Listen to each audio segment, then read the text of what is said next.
Assalamu alaikum. Thank you all for coming. My name is Jinai Hakim, member of the UMC Unified Muslim Community. And I'd like to present the first speaker of the day.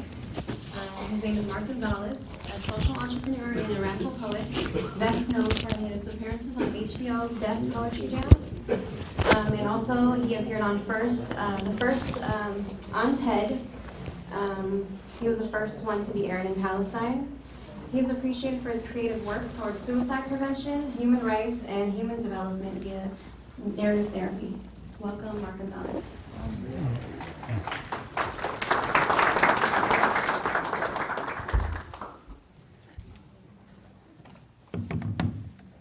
Assalamu alaikum. It's nice to have people who respond. For some reason, a lot of our generation and a lot of these days and times, it seems we're a little bit numb. So when you tell people, Assalamu alaikum, sometimes they're like, and you're like, interesting times we live in. I always, in spaces like this, it's important for me before beginning anything, always give thanks. Always give thanks. Give thanks to the one. Give thanks to the organizers who put this on. Give thanks to the ancestors who brought us here. Give thanks to the children who will bring it forward. But to most and first most, always give thanks. When I was asked to speak today, often when people ask someone who writes and tells stories to come tell a story, there's kind of this idea behind what you're supposed to do. And you're supposed to get up here, and you're supposed to tell a story, and you're supposed to make people laugh, or people have an emotion. And kind of this idea of entertainer where they're kind of like, yay, tell story, brown man. And a lot of us have played these roles in different places on the planet in different times of life, and we know that's not why stories matter to us. And so I started thinking about this story of W. Deen Muhammed. And I started thinking about his legacy and what a young Chicano indigenous brother who was born from Alaska, whose parents were displaced from Mexico, whose mother committed suicide, what type of story do I have that makes it so necessary for me that the story of W. Deen Muhammed is not just shared within our community, but is also brought back to my community. And I thought about the chaos we're living in right now, and I thought about the chaos of governments. And I have friends, my cousin lives in Chicago, and the mass shooting that was there, and teachers I know in East Oakland, and the shootings that are going on there, and the chaos of the streets. And I started thinking about all the ads that we see every day, and the ways that they demonize our people in our prayers, and the chaos that goes on with that. And I just looked up at the clouds last night. And I don't know how many of you actually took the time to do that, but if you looked up, there was like this break. It was before the rain came in today, but there was just this huge break in the middle of the sky. And it kind of looked like the sky was about to swallow us up. And I appreciate those days. And I appreciate that because I realized we weren't about to be swallowed up, we already are. And we're actually on the inside looking out. And we all are going to leave out someday. When, who knows, you know, well, the one knows, but we don't know. And I thought about that leaving out. And all I could think of is that my purpose in life between that moment of leaving out and that moment called now is just to continually tell myself it's a good day to be alive, it's a good day to be Muslim. It's a good day to be alive, and it's a good day to be Muslim. And I started thinking about stories, and I started thinking about why the Nation of Islam originally, and then Malcolm, and then W. Deen Muhammed, and then the entirety of this story of Islam resonated so much with me. And I realized because growing up as a person within this country and within this hemisphere, even though my people go back thousands of years here, that I was never told it was a good day to be alive. that it was never a good day to be me, much less a good day to be Muslim. And so when I first started learning and growing up and hearing a little bit about this person called, Elhaj Malik al-Shabazz, Malcolm X, and what he was bringing, I realized as I got older as a person who tells stories, that stories are the engine of identity. They're how we learn ourselves. And often we're not in control of our stories. And there's profound health effects of people who are not in control of their stories, because it means someone else is driving their story. And I think about that, and I thought about why Malcolm resonated so much with me. And I realized is that in everything he said was that energy of it's a good day to be alive, it's a good day to be Muslim. And I came across this quote by Deen Muhammed, who said, "We should realize the first identity is not European, it is not African, it is not Saudi, it is a human being. And as long as we build upon that foundation that Allah gave us, the human foundation, we are in good shape. It's a good day to be alive. It's a good day to be Muslim." And so I started thinking about why Deen Muhammed matters so much to not only this community, but should matter to every community, is because he reminds us that it's a good day to be alive. It's a good day to be Muslim. It's a good day to be me, and it's a good day to be you. And so when I think about that, I think about all the stories that we need to start telling that change the way we think about ourselves, and change the way we love ourselves, and change the way we constantly feel we have to defend ourselves, and really just say, who are we? I wanted to just share one story with you before departing. And it's a story I tell often, and I wanted to tell it to you because I think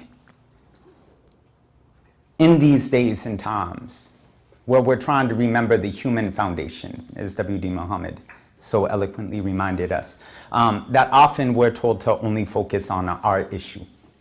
And so people always ask me, what are you as a Chicano? Why are you speaking on Palestine? Why are you speaking on women's issues? Why are you speaking on the black community's issues? Why are you speaking on immigrants' issues? Why are you speaking on this issue? And I'm like, because they're all our issues. They're family issues. Because you're my family, and I care about my family. And if someone tries to harm my family, I love my family enough to protect my family. And so as I look at my family, I started thinking about this argument that had happened at the center of this place they called Ground Zero about 5-6 years ago around a masjid they wanted to build there. And does anybody remember what the name of that masjid was? Because it was all over the news for 3 years straight, and it really annoyed me. Ground Zero what? Well, so there was the Ground Zero Mosque. That was what it was named, but it really wasn't even a mosque. Like if MCA actually, if we look, it's a center more than a masjid. There's specific terminologies we use. And so we responded to it. We said, oh, it's the mosque. We should have the right. It wasn't even a mosque. Does anyone know what the name of it? Park 51. Park 51, also Cordoba Center. And the ironic thing to me of the argument of whether or not the Cordoba Center should be allowed to be built was there's all these Muslims in the area and they need a place to pray. And there was a specific type of Muslim they were referring to. It was the immigrant Muslim community. It wasn't the black Muslim community. And to me, one of the things that was really absent from this conversation is that there was something underneath that entire area where they were trying to build the Cordoba Center. And it was underneath, actually, the World Trade Center. They were found, in the cleanup. Does anyone know some of the things they found after they took away, the steel and everything else? Slave burial. Slave burial bones. And anyone who really, again, knows the story of indigenous and stolen people know that we're a diverse people. And we have multiple ways of being and multiple ways of loving the one that made us. And one of the things in this story of ourselves that isn't told is that 30%, it's estimated, of all Africans stolen from Africa and brought to this continent were Muslim. And so if we have that, and we have them being buried on that ground, then we're not trying to build a new center. We've always been there. We're just asking for our right to pray. That's about 5 centuries overdue. And so with that, I imagine this story of what if we started telling our stories different? What if instead of asking, we just reminded them? And so on that, I want to offer you a letter. It's a letter to the Cordoba Center. It's on behalf of the people they formerly called, quote, slaves. 1. The 3-century-old remains of 20,000 African men, women, children, former slaves, were discovered after the cleanup of the World Trade Center's collapse, too. Between 20 and 30% of all stolen Africans brought to America as slaves were Muslim. 3. A letter on behalf of the Cordova Center by one such slave. Bismillah is an unspoken song on the tongues of the forgotten. Ever wonder where you will pray when your skin has abandoned you, or what religion is your skeleton? A note for Manhattan city residents and Mr. President: if cemeteries have zip codes, airmail this poem to my mother, courtesy of a masjid's wings holding my father's tears, New York. Have you forgotten cities are built not by steel but bones and breath? Is a turquoise-colored accessory of a skeleton wearing mahogany skin like it was our Friday prayer best. Bed-Stuy bones have a project runway dream. It's to run away from the projects. We're tired of being told our shade is out of season by men in midnight blue suits who attempt to tie a 2-thumb-thick bow tie noose around their neck. Strange fruit is back. It is the new and the old black, in time for spring seasons. Muslim against the design, breathing, chest heaving, swinging from government branch limbs. Dear America, I interrupt your tea party with reminders of ancestral legacy that picked those leaves you sip. They say 30% of all slaves stolen from Africa were Muslim, denied prayers unshipped, lynched and mocked, works for worshiping, shot for slot, slaves to the dollar, enslaving slaves of Allah. When you built the World Trade Center over our cemeteries, did Senegalese mothers hold drum circle protests at construction companies for the steel saliva you layered on their children's coffin? New York City's living pretty luxurious brag about how little skin they own, that one can see their bones through their ribcage, as if Prada was fashioning a design mannequin after auction block melanin. In 2002, 20,000 African slaves were discovered underneath the catwalk modeling a state of decay in the basement of what they called the World Trade Center. Slaves, models, both believe in God. One is tolerated for invoking the name in anorexia's reverse communion, like they practice Ramadan 365 days a year. A stomach lining sacrifice offering to porcelain altar in a city-subsidized stall and club. The other, we are children hiding with no one seeking, holding song of Quran in decomposed lungs for 3 centuries, the sum of Salah ad-Din's sons and daughters under 103 steel exhales, separated from the Ummah by a cracked twin tear. Only homage is a memory, a street cipher testimony, a windmill break dance spin cycle of 7 for circles never made around the Kaaba in Mecca, Cordoba. Thank you for daring to call a den and a den of lions illiterate to love. They call our cemeteries ground zero. Nicknaming us in La Tierra negative below the absence of value. America, tell us in this space, this moment, this century, as you stand over our graves, that 20,000 spirits still do not have a right nor a place to pray. New York, your building zones built homes upon our bones. Must you again deny us in death our rights you denied us in life?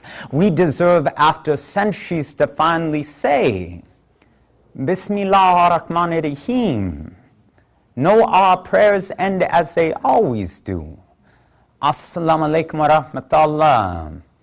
Assalamu alaikum wa rahmatullah. May Allah's peace and blessings be upon all and to you. Sincerely signed X, X, X, X, X, 19,995 more times. And may we always remember, no matter the time, it's a good day to be alive.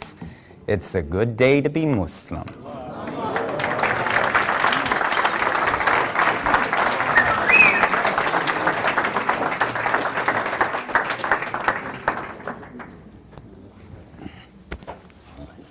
Thank you, Mentor. That was deep. Next, I present Dr. Sulayman Nyang, a long-term professor of prestigious Howard University in Washington, D.C. Dr. Sulayman previously served as the chairman of the African Studies Department and was a former co-principal investigator of Project MAPS meaning Muslims in American Public Square. He has also written and is well published extensively on Islamic, African, and Middle Eastern affairs. Welcome, Dr. Sulayman.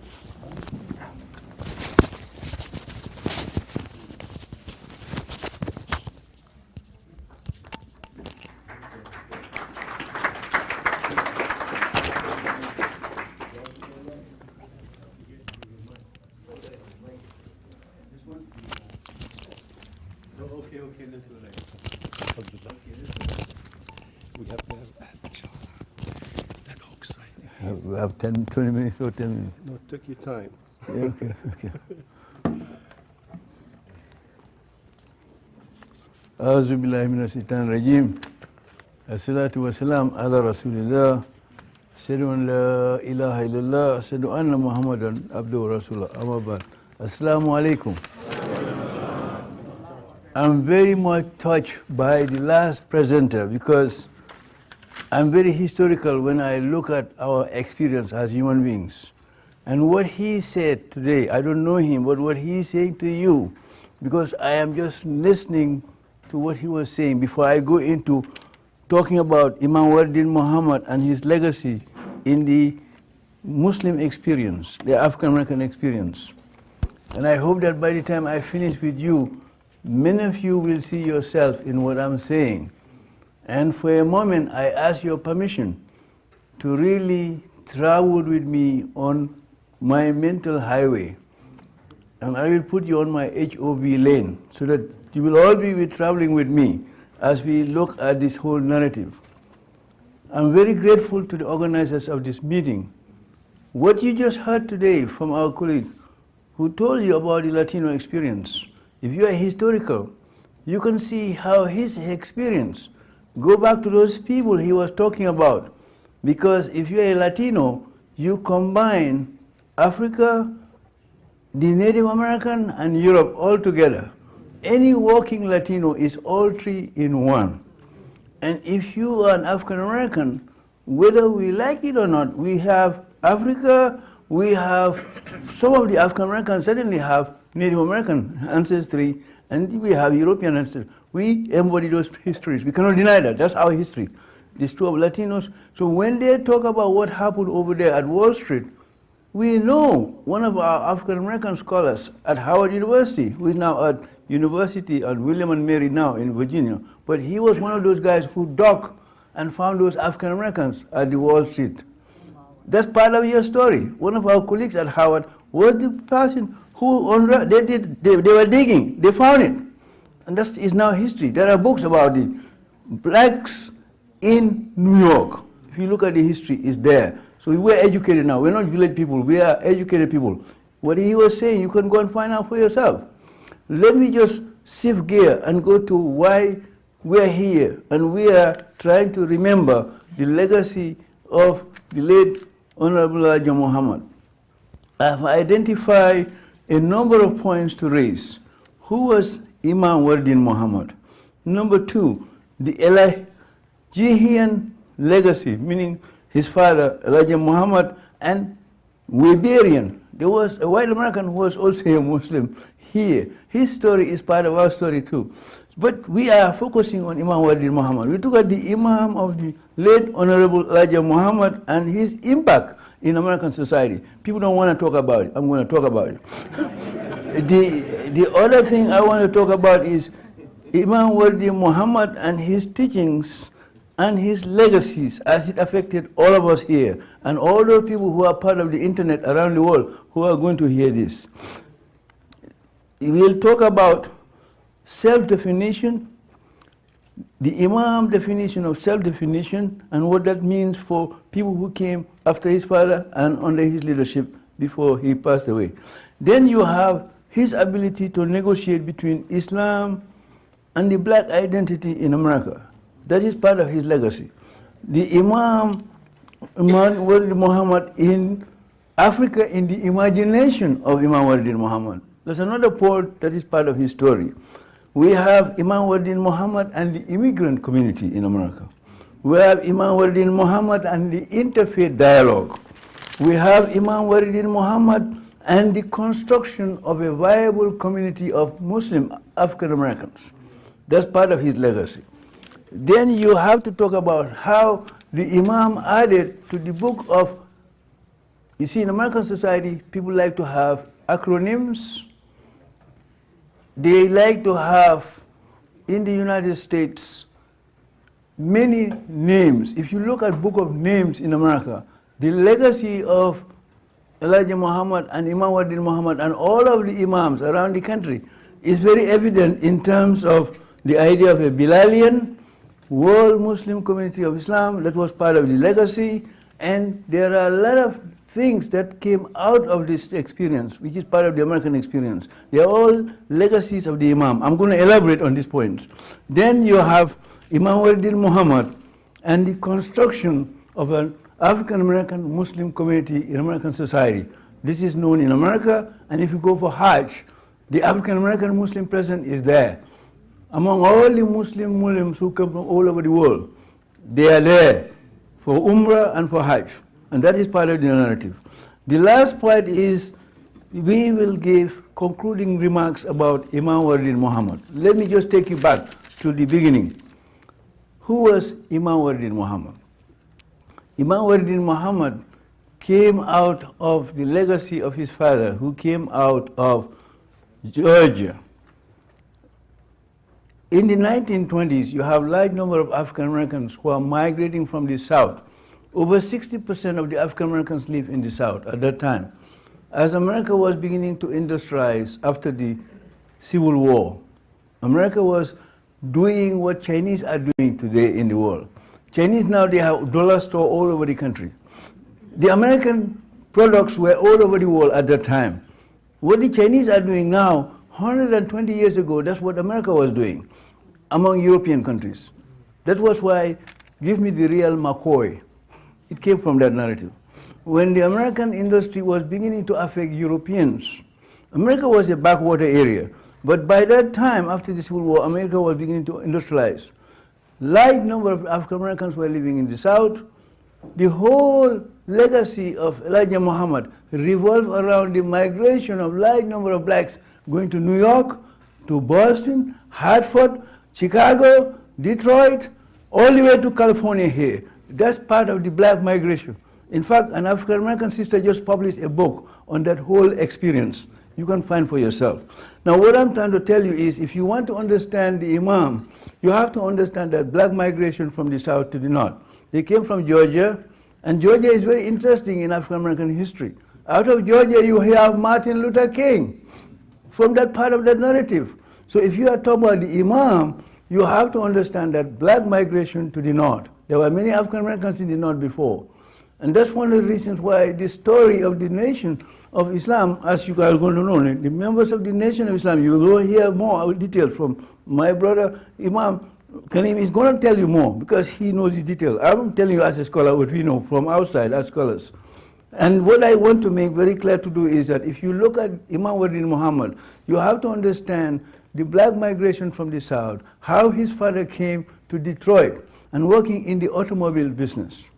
If you look at the history of the automobile business, you have to pay attention to Henry Ford. Henry Ford was a very strange character. Many Jews see him that he was anti-Jewish because of his statements. But he liked Arabs, particularly Yemenis. And that's one of the reasons why, if you are a student of American history, you go to Detroit. For African Americans, we remember Detroit because of the musician, we talk about Motown. But if you come out of the Arab experience, you will remember that in Detroit, you have a large number of Arabs, Palestinians, Syrians, Lebanese, Yemenis. And when they came in, they are in Dearborn, Michigan. That's why Dearborn, Michigan is the mecca of Arabs in this country. The Elijah Muhammad, the late Honorable Elijah Muhammad, came to Detroit working in the automobile. That's where he is going to meet Farad Muhammad. And that's how the story started. Most of the scholars you are going to read, they're going to tell you that story based on what they know. They have some truth, they have some untruth. And that's part of the story. The people who came out of that movement can speak the story. They tell the story. That's their story. When I wrote as a scholar, I came to know a lot from the Imam himself when he was alive and from many people around him. And that's what scholars do. You try, see, Eric Lincoln was the one who gave the name Black Muslim. He tells his own story at a meeting with the Imam when he was teaching over there in Emory University. That tape is available to you. And there he told how he himself, as a graduate student trying to study, just like Martin Luther King, studying out there in Boston University, he came to know Malcolm X. That's what he said. And it was through Malcolm he came to know Malcolm X. I mean, he came to know, he knew the boxer, Muhammad Ali, who was fighting Sonny Liston at that time. That whole story is now known. What I try to tell you, if you look at who was Imam Deen Muhammad, you have to know the migration of the blacks from the south to the north, and how his father worked with the automobile industry out in Detroit. And then later on, he will move to Chicago. And Chicago will become the major instrument of that movement. And Chicago will play a very important role in the development of the movement. Now, the Imam will inherit from the 1930s right up to 1975. That's a long time. That was the leadership of his father. In February 1975, Imam Deen Muhammad took over the leadership. And of course, the rest is known to many of you. Some of you are young, in your 20s or older, but from 25 to the time he passed away, just before Obama became President of the United States in 2008. So during that time, he exercised leadership of the movement. And that is one of the reasons why, if you talk about who was Imam Deen Muhammad, you see him as an American leader who inherited the most powerful black organization at the time. When he took over, was the most powerful African-American organization. You have all these African-American organizations, NAACP, Urban League, and all the other, and you have many black churches. But the Nation of Islam, as it was identified at the time, was the most powerful financial organization of the African-American community. Now, if you have any doubt about that, I challenge you, if you're a scholar, if you're a journalist, or an ordinary citizen, go and find out the sources. If you have evidence, write me, send me an email, and I will tell you otherwise. Use my sources. Now, the point I'm trying to make, 2 points about late Imam Deen Muhammad, is that Imam Deen Muhammad did not only inherit from his father an organization that organized the African Americans. The only group that parallels his achievement is the achievement of Marcus Garvey, the Jamaican who came to America. Garvey was in England. He met a gentleman called Duse Muhammad Ali, who was a Nubian. His story is well known. Duse Muhammad Ali had influence on the Asians and the Africans and the Latinos who are fighting against colonialism and imperialism. He has a journal called African Times and Orient Review. If you want to know about it, just go to Google and put that name. And there are books about him now. Now, that Duse Muhammad Ali himself, the Nubian, Egyptian, Sudanese, would come to America. There are books about him. But he was like a mentor of Gavi. Then Gavi will come to America and he'll influence many of these movements in this country. So when you talk about Imam Deen Muhammad, you are talking about black migration, that's part of the story. You have to talk about the automobile industry and black Americans working in Detroit and the automobile industry, and how his father came out of that from Sanderville in Georgia to Detroit and then Chicago. And then a movement came out of that. So when you talk about the Elijah legacy, whether people like Elijah Muhammad or I've said this many times, I have written about this. This man was the most powerful man I know among African Americans who changed the lives of thousands of people in this country. How? Most of the people in social welfare, and we have a whole unit at Howard, they study social services. And you have the School of Social Work. They specialize in community building. Many of them will confess that what the late Elijah Muhammad was able to do in the African American community has never been duplicated by anybody, because he touched the life of so many people, and those people became revolutionary, transforming agents who changed the life of many people. It has to be said. And that's part of history. You cannot change history. We're talking about the past. You cannot re-edit it. It's happened already. So what I'm trying to say is, you have the Elijah legacy. Now, if you're a Muslim and you're an immigrant, if you don't know anything about this, please, please, please go to the used bookstores and read about this story about the African American experience. No, I'm very serious with many immigrants. Some of us are tone deaf and we can be blind temporarily. But what I'm saying categorically clear, not only for those who are here, but for those of you who may come to know what we are saying through the internet, and you may be somewhere else in the world, please go to your libraries and go to the internet, and you know how the Elijah legacy affected American society. You cannot talk about, I have said this to some people, say, Sulayman, you should not say that. There can be no Obama Toure if the Elijah Muhammad was not here. I say it loud. Because he changed the society radically.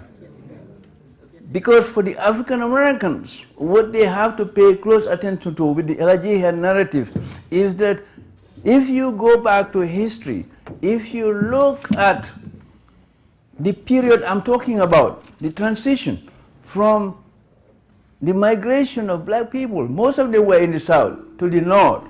You have two intellectuals who have great influence of the African American. And if you talk about these intellectuals, usually most African Americans don't want to bring these three people together. We talk about two black intellectuals who affected this country. We talk about Booker T. Washington. And we talk about W.E.B. Du Bois. Now, Gavi sometimes is brought in the narrative, but they don't mention Elijah Muhammad in this story. I'm going to do it now. What I'm saying to you is this. There is a reason for it. Why I'm saying this to you. When slavery ended, remember before the end of slavery, you have the Dred Scott case, known to many of you, the Dred Scott case, where they were saying that the white man should not respect anything about the black man. That's part of American history.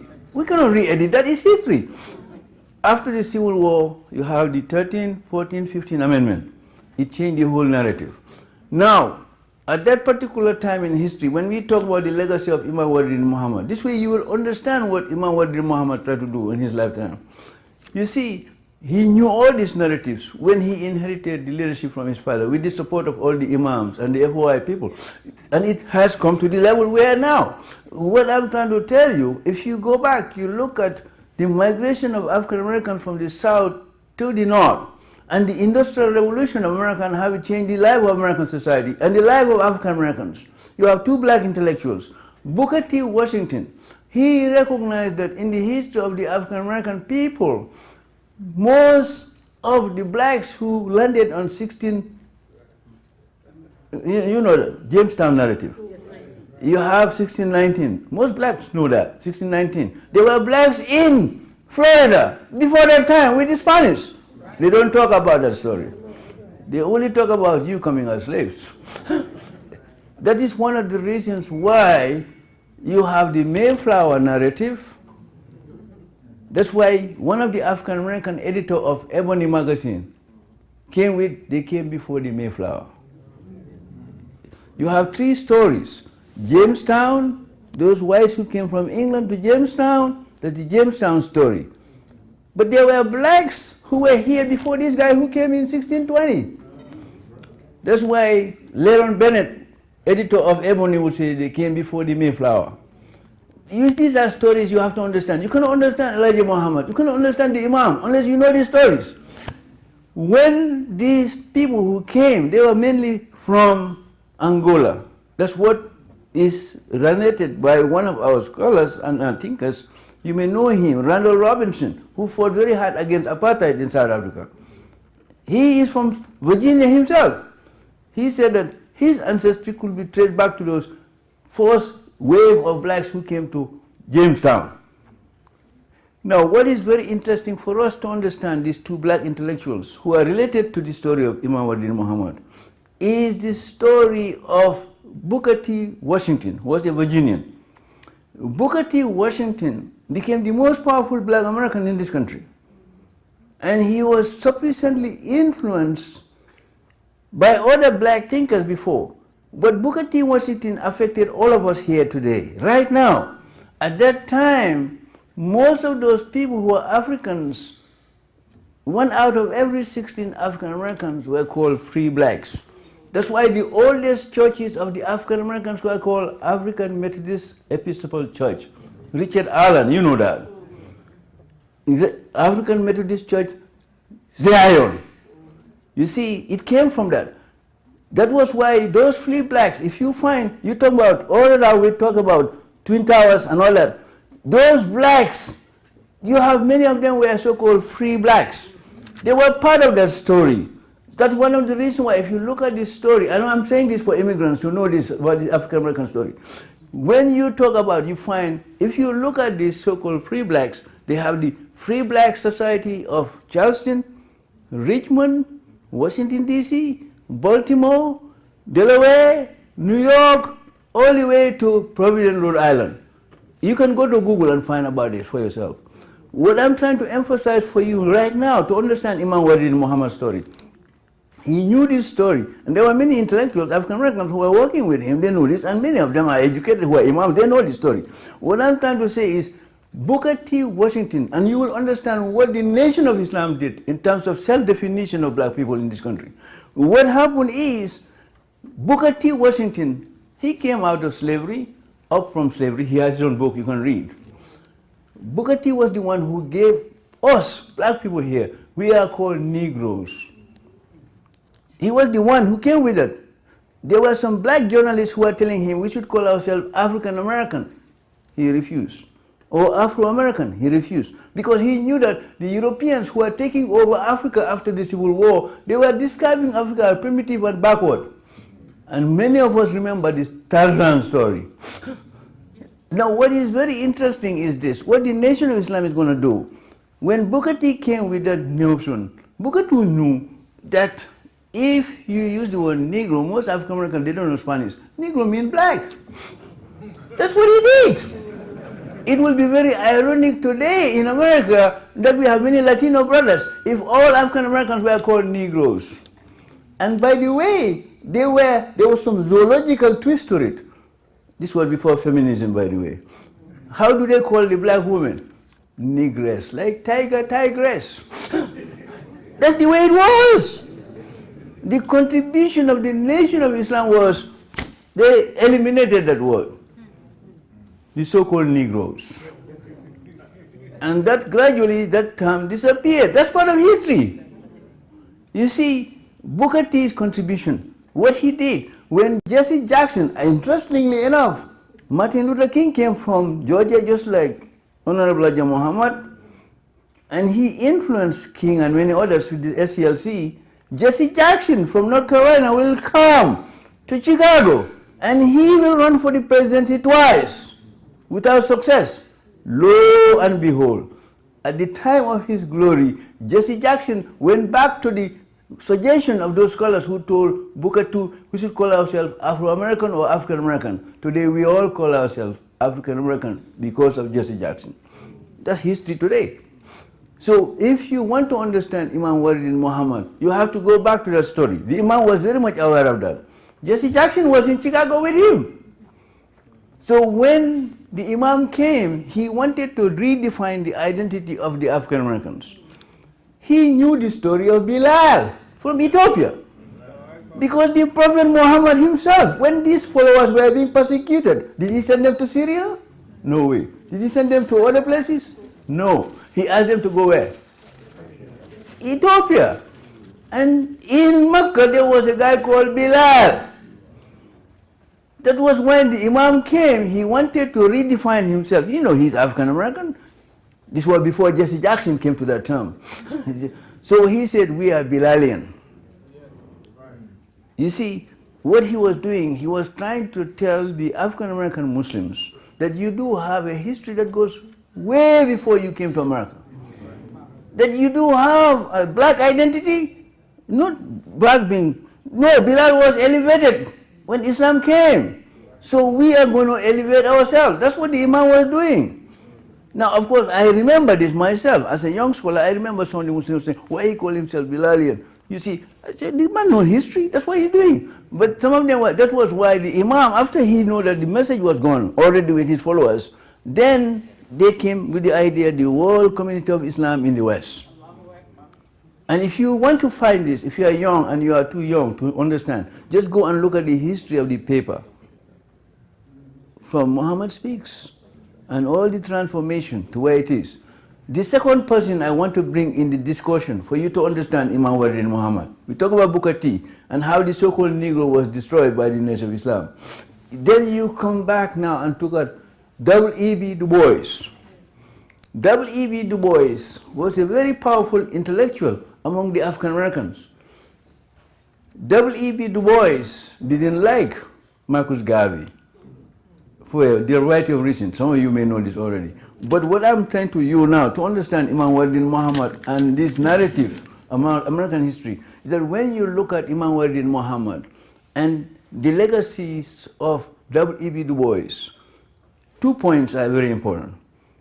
The Imam Deen Muhammad was aware of the tension between Garvey and Du Bois. He knew that.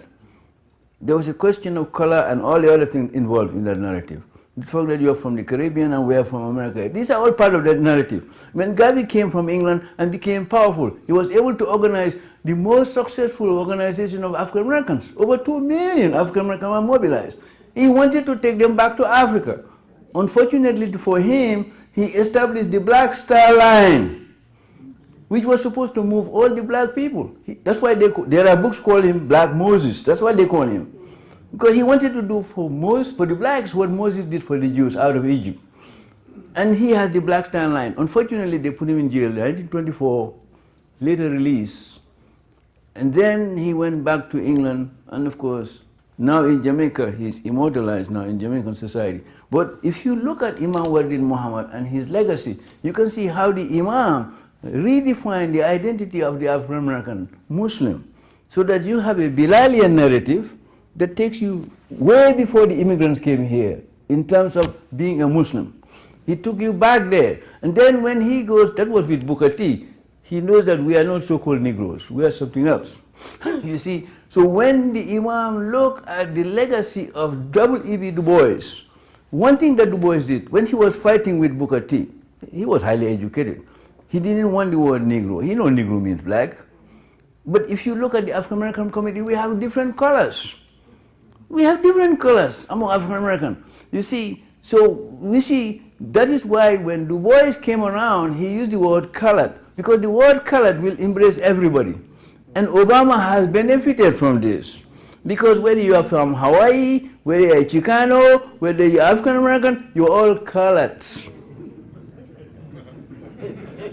If you come from South Asia, you know what I'm talking about. If you go to England, that's how they see you. You are colored. They call it the color bar. Mahatma Gandhi learned the hard way when he went to South Africa. Thank you very much. You see, so that becomes very important narrative. You see, so when you look at the Imam Deen Muhammad's story and his legacy, you have to see how he was negotiating the identity of the African American. That's why I talk about self-definition, the negotiation between black identity and Islam. Imam and the immigration issue becomes very clear in my narrative right now. Then you have Imam Deen Muhammad and the interfaith dialogue.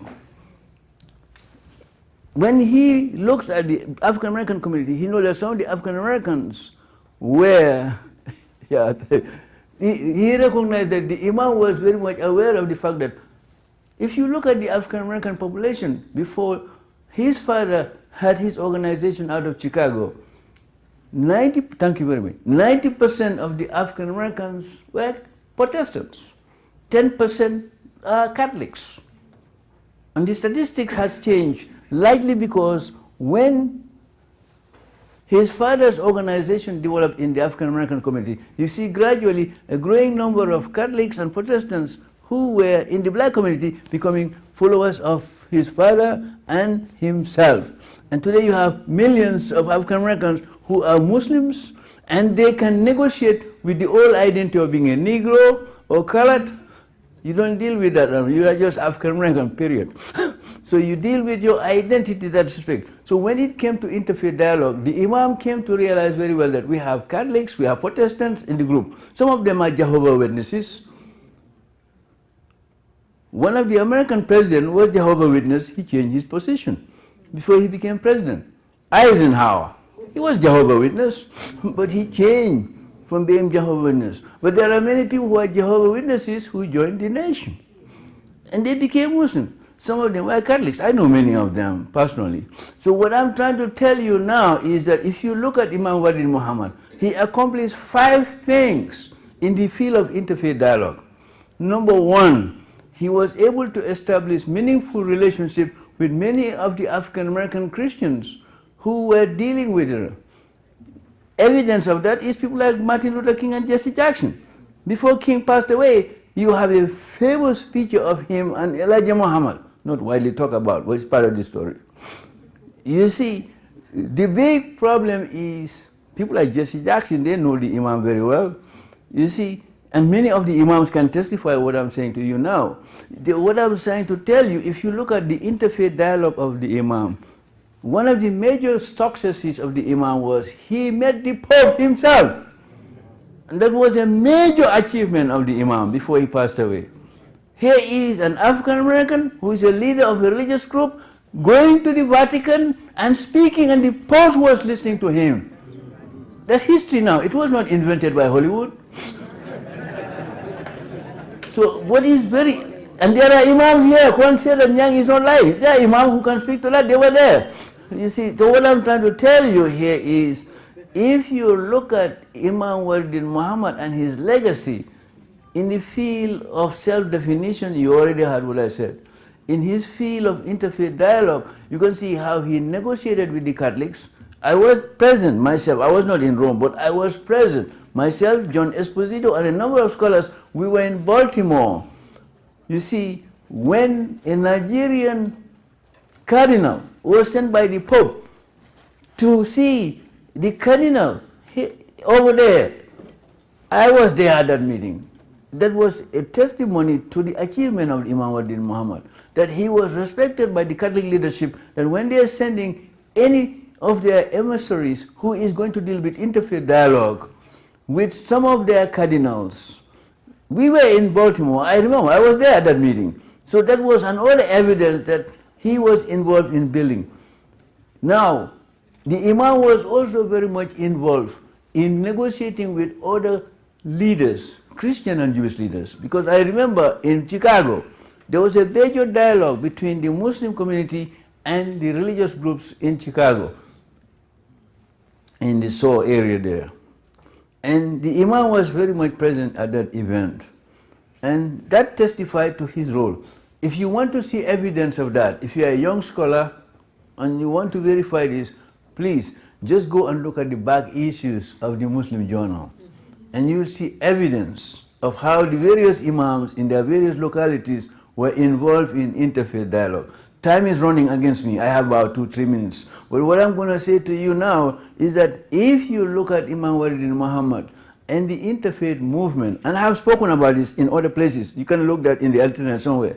The thing is, Imam Deen Muhammad was able to engage the members of the religious community nationally and internationally. And he was one of the leaders of the World Federation of Religion and Peace. And he was very much part of that story. So the Folklore group, some of you are familiar with Folklore group. And the Folklore group were very much involved to the point that many imams and leaders of the Imam Deen Muhammad group used to travel with the Folklore. That's part of history now.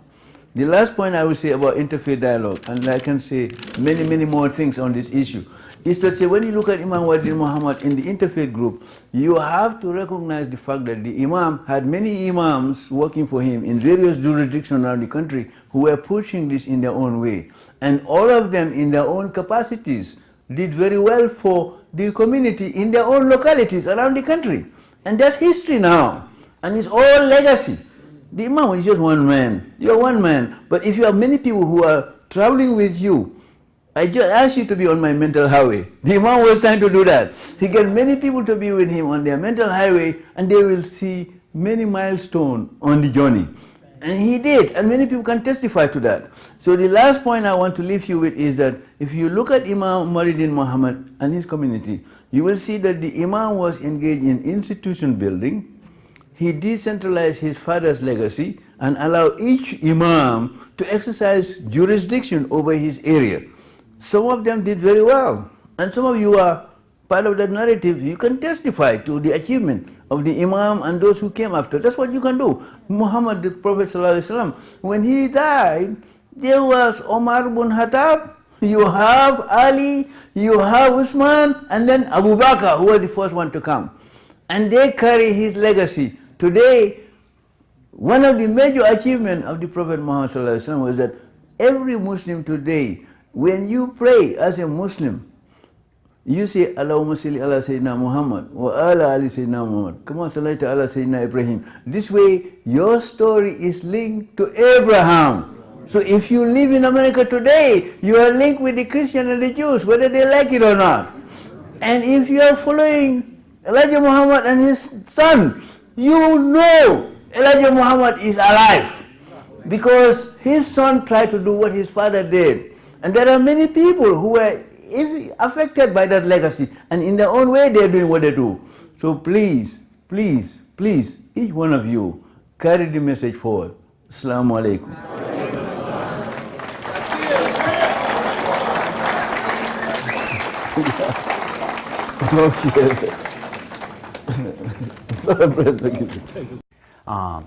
It was before the rain came in today, but there was just this huge break in the middle of the sky.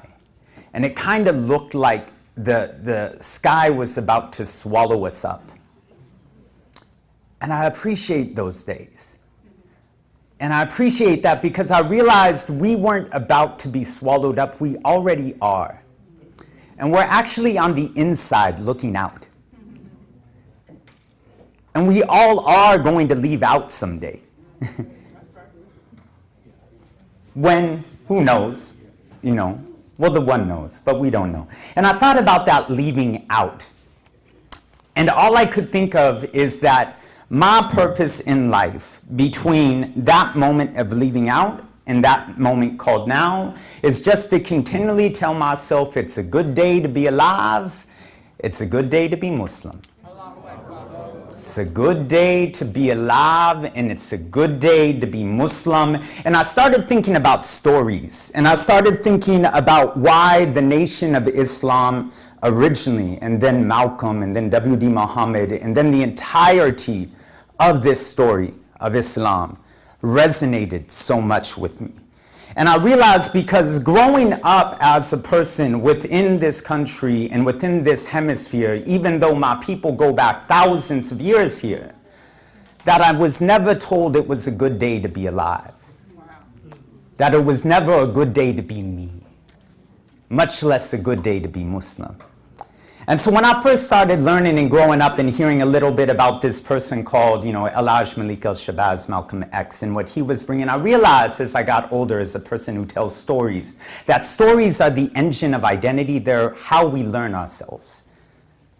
And often we're not in control of our stories. And there's profound health effects of people who are not in control of their stories, because it means someone else is driving their story. And I think about that, and I thought about why Malcolm resonated so much with me. And I realized is that in everything he said was that energy of it's a good day to be alive, it's a good day to be Muslim. And I came across this quote by Deen Muhammed, who said, we should realize the first identity is not European, it is not African, it is not Saudi, it is a human being. And as long as we build upon that foundation that Allah gave us, the human foundation, we are in good shape. It's a good day to be alive. It's a good day to be Muslim. And so I started thinking about why Deen Muhammed matters so much to not only this community, but should matter to every community, is because he reminds us that it's a good day to be alive. It's a good day to be Muslim. It's a good day to be me, and it's a good day to be you. And so when I think about that, I think about all the stories that we need to start telling that change the way we think about ourselves. Assalamu alaikum. Thank you all for coming. My name is Jinai Hakim, member of the UMC Unified Muslim Community. And I'd like to present the first speaker of the day. His name is Gonzales, a social entrepreneur and a radical poet, best known for his appearances on HBO's Deaf Poetry Jam. And also he appeared on on TED. He was the first one to be aired in Palestine. He's appreciated for his creative work towards suicide prevention, human rights, and human development via narrative therapy. Welcome, Gonzales.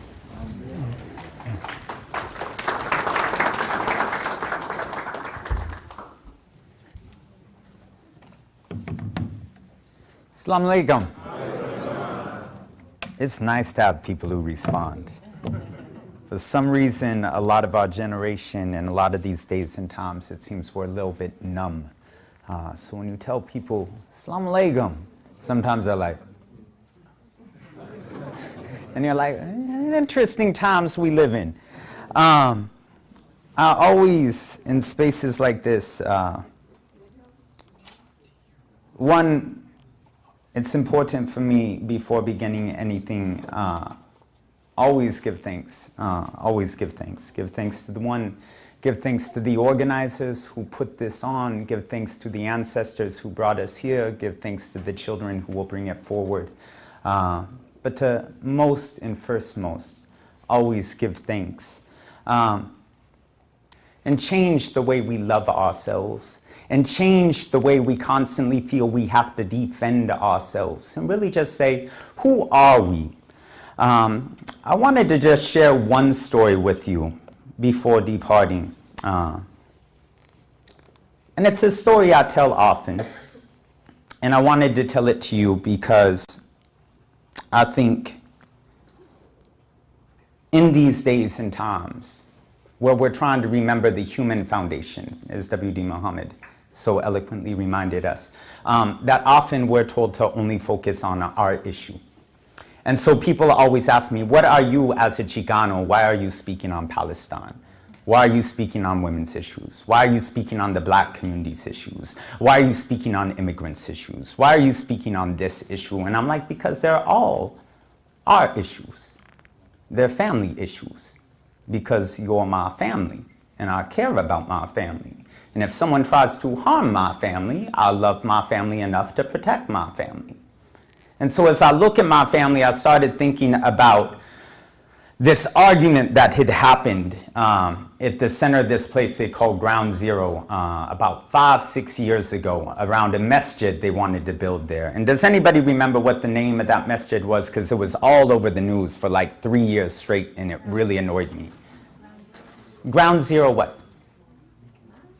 Well, so there was the Ground Zero Mosque. That was what it was named, but it really wasn't even a mosque. Like if MCA actually, if we look, it's a center more than a masjid. When I was asked to speak today, often when people ask someone who writes and tells stories to come tell a story, there's kind of this idea behind what you're supposed to do. And you're supposed to get up here, and you're supposed to tell a story, and you're supposed to make people laugh, or people have an emotion. And kind of this idea of entertainer where they're kind of like, yay, tell story, brown man.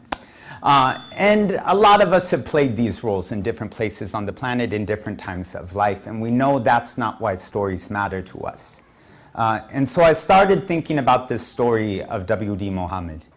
And I started thinking about his legacy and what a young Chicano indigenous brother who was born from Alaska, whose parents were displaced from Mexico, whose mother committed suicide, what type of story do I have that makes it so necessary for me that the story of W. Deen Muhammed is not just shared within our community, but is also brought back to my community.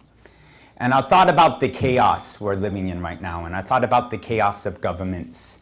And I have friends, my cousin lives in Chicago, and the mass shooting that was there, and teachers I know in East Oakland, and the shootings that are going on there, and the chaos of the streets. And I started thinking about all the ads that we see every day, and the ways that they demonize our people in our prayers, and the chaos that goes on with that. And I just looked up at the clouds last night. And I don't know how many of you actually took the time to do that, but if you looked up, there was like this break